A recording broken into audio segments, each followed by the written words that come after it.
Hi everyone out there. My name is Siti Halija binti Rosa.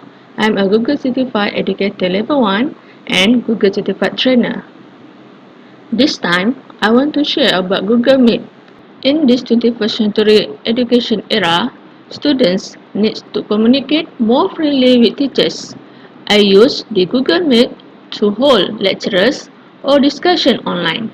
Hopefully, sharing this time will benefit friends out there. Step 1 is to launch Google Meet. You can launch using 9 points at right above, which is known as Google Apps.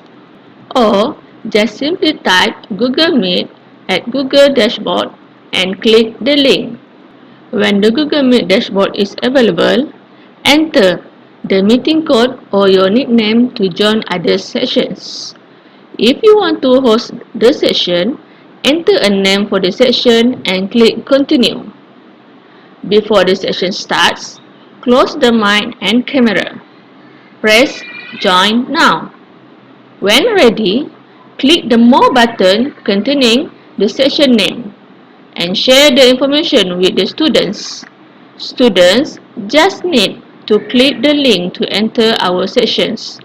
It's easy, right? I hope everyone out there will try this sharing knowledge to make your life easier. Thank you. Hope to see you again. Bye bye.